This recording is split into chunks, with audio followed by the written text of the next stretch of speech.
Namami Chinmayam Devam Sadgurum Brahma Vidvaram Vasudeva Sutam Devam Kamsa Chanura Mardanam Devaki Paramanandam Krishnam Vande Jagadgurum Tvameva Mata Cha Pitattvameva Tvameva Bandhusya Sakhattvameva Tvameva Vidya Dravidam Tvameva Tvameva Sarvam Mama Deva Deva Tvameva Sarvam Gurudeva Deva.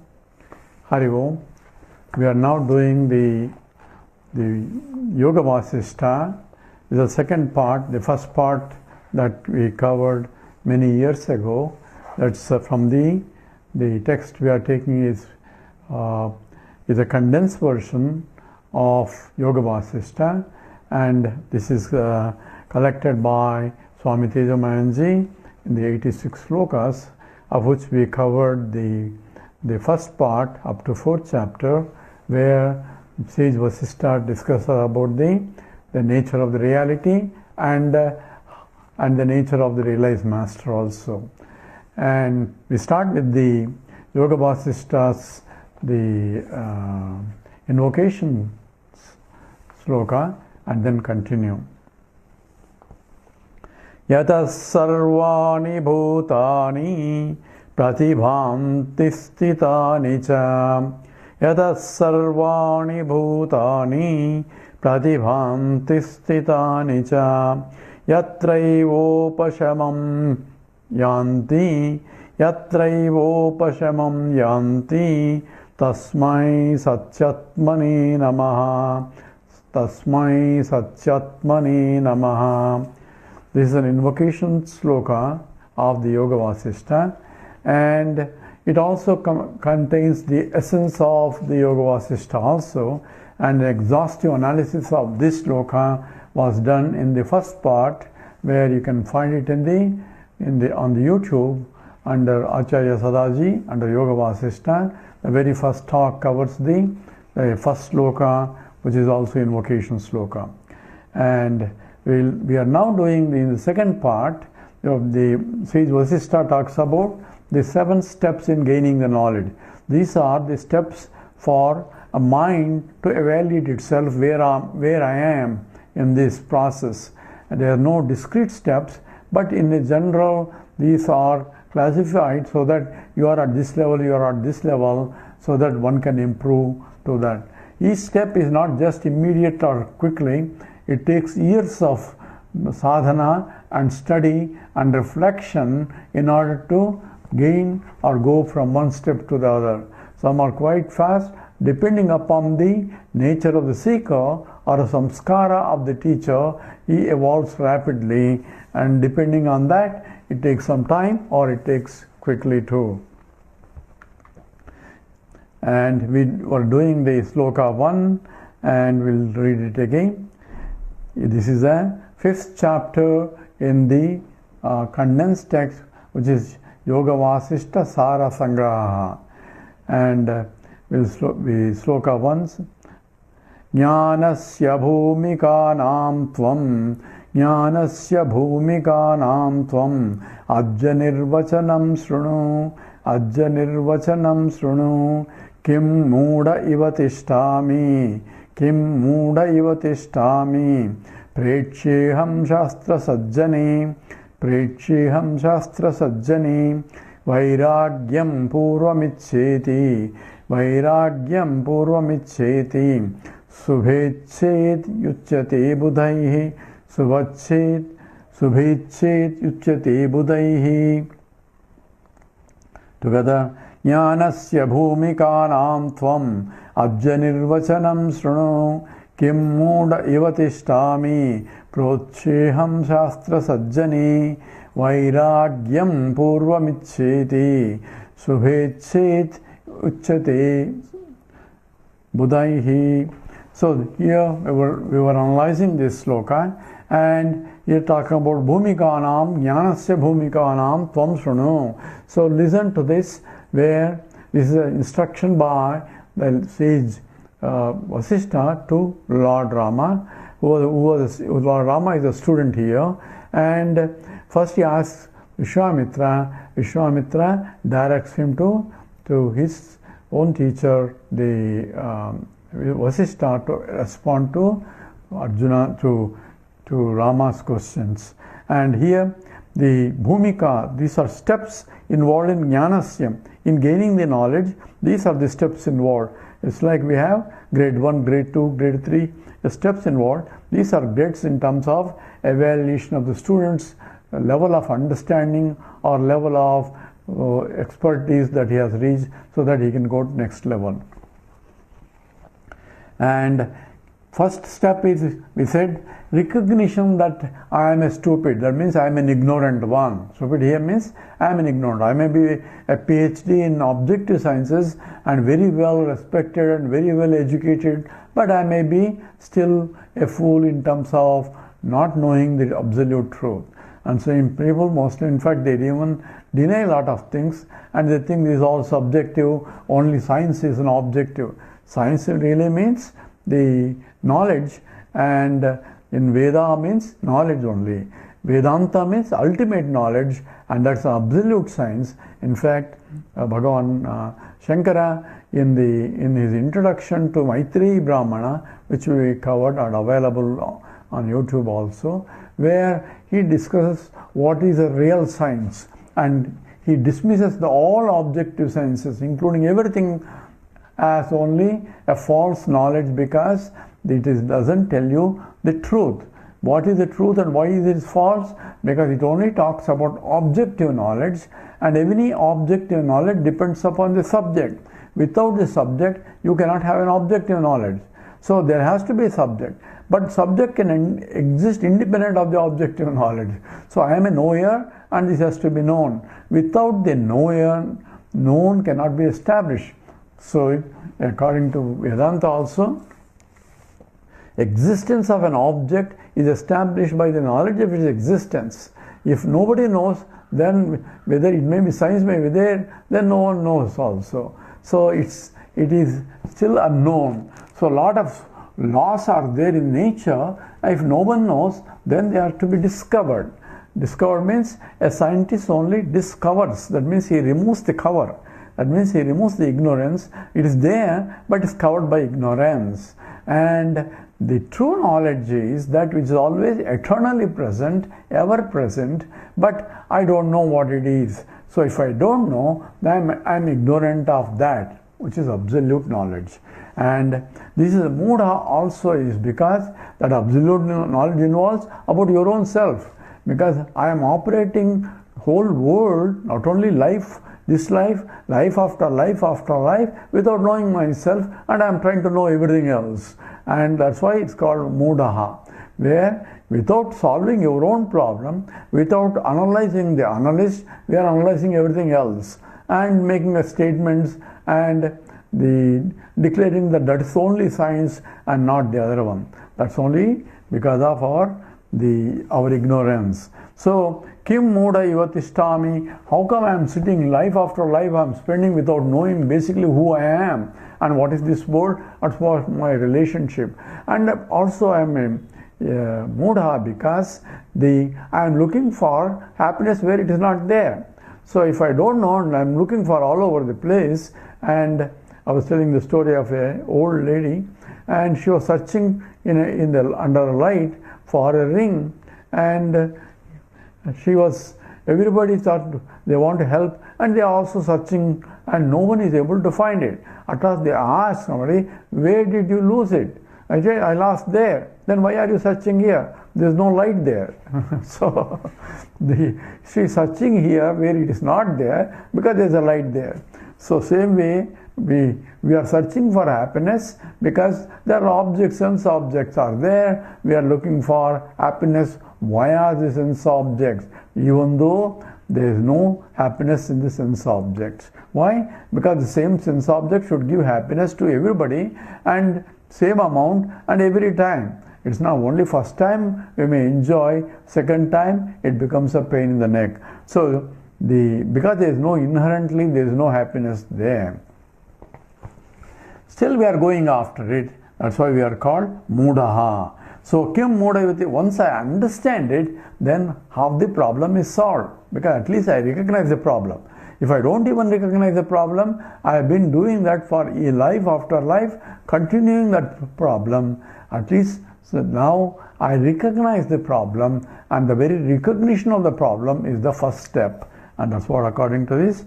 And once I recognize, then what should I do? This scriptures and everybody is trying to address that person who is really who has understood that he is ignorant and wants to know. Because once I recognize that I am ignorant person, then I don't like that. I want to be knowledgeable person, because there is an intrinsic desire to know. And if I don't know, then I want to know. And therefore, to him only the scriptures and the sages are there to address you. So he says, Preksheham Shastra Sajjane. Shastram and Sajjane are ready to teach those people who are interested to know.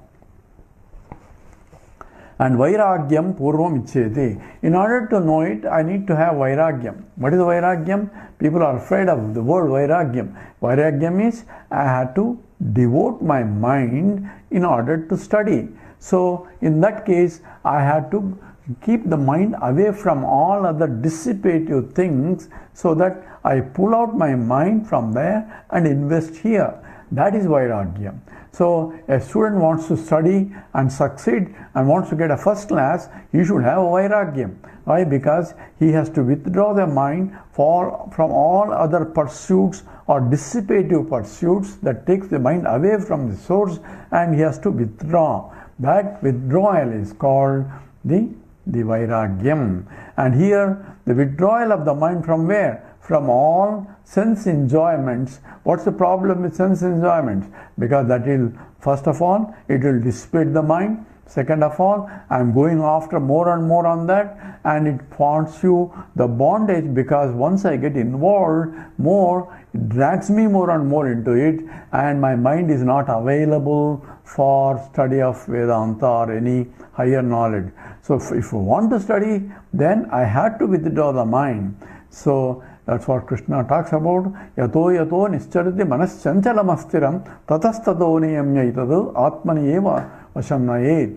Whenever I found that my mind has dissipated from the seat of my knowledge or seat of my inquiry, I have to bring it back and contemplate. This is the difference between a successful person, even in the worldly success, versus a person who is a failure. The one who is failure is having a dissipative mind. He cannot control his mind, and his mind is running all over. He cannot concentrate on any pursuit, where the chitta ekagrata is essential aspect for success. A successful person, whenever he is doing an action, he completely devotes his mind to that, so that he withdraws the mind from all other, so that his attention is completely on that, so that the action can be the best, so that he can quickly do that and go to the next action. Otherwise, I will not be able to finish this, nor I will accomplish anything else also. So Vairagyam is an essential ingredient for any sadhana, because the mind has to concentrate on particular thing to gain the knowledge. So Vairagyam Purvam Iccheti. And this is true even for objective sciences also. A scientist withdraws his mind from all other pursuits and contemplates on the thing that he is inquiring or he is doing his research. Then only he will be a successful person. So Vairagyam Purvam Iccheti Subhaschit Uchchati Budaihi. So this is called a Subha Ichcha. It is auspicious desire, because you want to learn. A knowledge is something where you don't lose it. Because once you gain it, even if you give it others, your knowledge will not be lost, because you will in fact gain more knowledge by distributing knowledge. But any other property, wealth, if you give it away, you lose that. Whereas for knowledge is a peculiar wealth, where by giving you are going to gain more only. So therefore, Subhaha Ichchid. This inquisitiveness, desire to know, is the best or highest desire. So that's why Mumukshuhu is the desire to get liberated becomes a highest pursuit in life also. That's why people may criticize Buddha living is the dearest, the wife and the child, but still he is going in terms of pursuit of higher one. Not he is going to have some fun outside. He is going, withdrawing himself so that he wants to solve the world problem, and that's why he is withdrawing his mind or withdrawing his attention to his family things, even though people criticize him, because this is the highest pursuit in life. Therefore, that is not considered as incorrect, because in all pursuit, dharma, artha, kama, this is the moksha. It becomes a highest pursuit of very life itself. Now we go to the second sloka in this text. Shastra Sajjana Samparka, Shastra Sajjana Samparka, Vairagya Purvakam, Vairagya Purvakam, Sadachara Pravuttirya, Prodhyate sa vicharana, Prodhyate sa vicharana. Together. Shastra Sajjana Samparka, Vairagya Purvakam, Sadachara Pravuttirya, Prodhyate sa vicharana. So, Shastra Sajjana Samparka, Vairagya Abhyasa Purvakam. So, this is essentially giving a list of things that are required for the pursuit of this knowledge. One is Shastram. You need a scripture, Shastra Pramanam. Why Shastram? Shastram is the science which talks about what is the nature of the reality. And this being a nature of absolute reality, you have to study the Shastra. And you cannot come directly to Shastra, and the Shastra, the scripture itself tells you, go to a teacher. Don't come to me straight. That's why tad vijnanartham gurum eva abhigachet samit panihi sotriyam brahmanishtam. So, I think somebody is there. So, tad vijnanartham gurum eva abhigachet, that for that knowledge you have to approach a teacher. And that is what Shastra says. And Shraddha is, faith is, Shastrasya, Guru Vakyasya, Satya Buddhyavadarana, Sa Shraddha. So, Shastram and the teacher who explains the Shastram, I should have a complete faith that what is being taught and what's being discussed by the teacher are indeed true. So, Shastrasya, first Shastra, and Guru Vakyasya, Satya Buddhyavadarana, that it is a absolute truth is what is required as a Shraddha. So, Shastra includes Shraddha also involved. So, I should have a faith in these scriptures, and that is the essential ingredient for knowledge. Because I am looking for a knowledge, where do I get the knowledge? Only from the scriptures I can get. Why scripture says so? Scriptures are nothing but, according to our Vedanta, they are apaurusheyam. It is beginningless, because every teacher goes to his student, and the scripture itself says tad vijnanartham sa gurum eva abhigachet. What kind of guru? Sotriyaha brahmanishta. He is first Sotriyaha. That means he has studied the scriptures under a competent teacher. A competent teacher is the one who himself studied the scriptures and another competent teacher. And another competent teacher is one who himself studied the scriptures, another competent teacher. So all the way, student to teacher, teacher. So it becomes a Guru Parampara. Guru Parampara also involves a teacher, not only teachers, and in the process the student also learns how to teach and how to communicate that knowledge to the people who are interested to know. So therefore, in the Taittiriya Upanishad, a student prays, says, let me be student, and when I study it, let many students who are capable or who are qualified students, not unqualified students, who are qualified students, those who have prepared the mind for this. So what are the preparation of the mind? Who is essentially the fourfold qualifications that are discussed by Shankara. In that sense, it is the Viveka, Vairagya, Samadhi Shatka Sampatti and Mumukshutvam. That means he has a discriminative faculty to know what is real, what's unreal.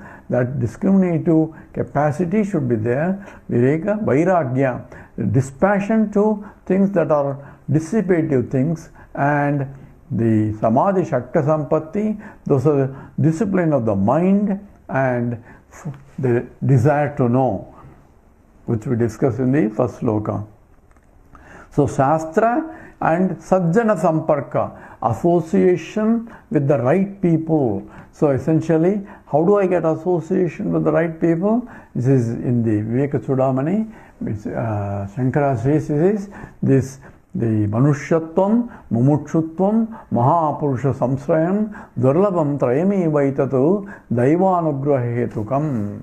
So being born as a human being, Manushyatvam, Mumukshutvam, we desire to know, and then the Mahapurusha Samsrayam, the association with the great people, and that's called Sajjana Samparkam or Daivanugraha Hetukam. It's only by the grace of God.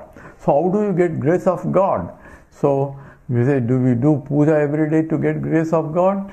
Grace of God is nothing but it's your own positive actions that are done in the past. So Purva, the karma phalam, Purva punya karma phalam. Only by good deeds of the past you will be led to a appropriate teacher, and you will find a teacher. This Gurudev Swami Sriman says, you don't go in search of a teacher, the teacher shall come to you. All you have to do is prepare your mind. Once the mind is prepared, appropriate teacher will come in your life and they give you the required knowledge for you to go to evolve. So that is the guaranteed by the scripture itself. That's why it says that a flower doesn't have to go in search of a bee. All it has to is bloom itself completely, fully, and with all its glory, and a bee has to come even if that flower is in the remote Himalayas. A bee will come because that flower doesn't have to go all over in order to find a bee. That is the law of the creation itself. And same way, a mind which is blooming with the beauty of life itself, appropriate teacher shall come in order for that mind to go beyond. And that is Sajjana Samparkaha, that is association with the good. So what should I do in that case if I don't get this? Continue the sadhana and continue wherever you find any opportunities to learn Vedanta or to be associated with the good people, associate them, and you will discover appropriate teacher. This I had to tell my own story because I brought up as a Vasistha Advaitin, but for some reason that the personified, the Ishvara, did not appeal to my rational mind. So somehow I got opportunity to study some of the J. Krishnamurti. I was still in the pre-university, that is in the 12th grade, and my uncle had books on J. Krishnamurti. So I used to read, and there J. Krishnamurti talks about conditioning of the mind, and you are brought up as a Hindu, your mind is conditioned in that way. If you are brought up as a Christian, your mind is conditioned that way. And if you are brought up as an atheist, your mind is conditioned that way. So what is the truth? So any conditioned mind will be conditioned only. But you have to uncondition yourself to discover the truth. So how do I uncondition myself? That's the first thing you will ask. Once you say, yes, that is logical, what he says, then how do I uncondition myself? Then it says, don't ask me. If you ask me and ask for a procedure, then you are conditioned to my teaching. Then again you are getting from one condition to the other conditioning. So what should I do then? So what you have to do, if at all, is observe your mind. Observe the conditioning of the mind. And in the process, the mind gets the deconditioned. Says, that's very good. So I also started, yes, that sounds good. So I wanted to observe my mind. So how do I observe our mind? Number one. Number two, who is the observer of the mind? So if the mind is observer of the mind, it's like asking a thief to find out the thief. So the mind has to observe the mind. So observing mind has to be different from observed mind. That's what, there's a lot of confusion in that. And even though that's true, but it is the mind alone has to observe, because I don't have any other instrument there. So mind alone has to observe and observe mind. But before I know it, that I have gone somewhere else and mind has gone somewhere else. So how much struggle I do, mind is not able to stand apart and observe the mind, because it got involved in the activities of the mind. So you cannot move the mind as an observer to observe the mind. It's extremely difficult because it was running away. So however much I tried, it became a desperation. So I thought this is also nonsense, and I gave up that, and I gave up what do you call in the Telugu, say Hamsa Nadaka, the Rakapaya, the Kaki Nadaka, Marisipoyed. So I don't know how to walk like a swan, and I forgot how to walk like a crow. So I mean neither one. So I forgot my previous this one because of all our conditioning, but I didn't get unconditioned. So it was a desperate. So I gave up and concentrated on my science. At least let me learn more, accomplish in my scientific pursuits. And at last, once when I was still doing it, Swami Chinmayanji came at that time to Washington DC, where I was stationed at that time, and I was scientist in Naval Research Lab, just joined from the University of Maryland to where I was now a government employee, more time to spend on other things also, even though I'm working very hard in the lab too. So we saw when we went family, myself, my wife, and we have our daughter. She was only 4-year-old at that time, and we saw a vegetarian restaurant there in downtown Washington DC. It used to be Siddhartha restaurant, and we saw announcement there, Swami Chinmayananda giving or starting talks on Vedanta, on Karma Yoga he was doing at the American University, which is close by. And after we eat, my wife said, let's go and listen, because we have a lot of time and we can listen to the evening. Swamiji is a very good lecturer. I was not interested in any Swami because I gave up all that. But my wife insisted, the Swami is a very good speaker and so on and so forth. So since I don't have anything else, so I went to satisfy her demand. So when I went there, the logic of it is so powerful, my rational intellect could not stop it. So I got so in tune to that, and then the next day he's announcing that from tomorrow on we are going to start at around 6 o'clock in the morning a Upanishad class. He was taking Keno Upanishad, and we'll have at the American University in the morning, so that people after attending can go to their works. So everybody has to be there by 6 o'clock. Swami is very punctual. We were actually in Washington DC, and we were living in Maryland in Waldorf, which is around an hour drive. So by the time the lectures were over and by the time we reach home, it's almost like 11 o'clock, 10:30, 11 o'clock. And we had to sleep, and to come to that 6 o'clock class next day, I had to get up almost like 4 o'clock and get ready. So I was ready by getting up 4 and all that. My wife was surprised. He didn't want to attend any classes. Suddenly he was coming and attending even morning class. So that's how the Vedantic study started, and anyway it went on. So the point here is the appropriate teacher will come once the mind is ready. This is the statement I want to make here. So Sajjana Samparkam, even though due to the grace of God or Punyam, all are words, but it is up to, depending on the samskara, appropriate teacher will come.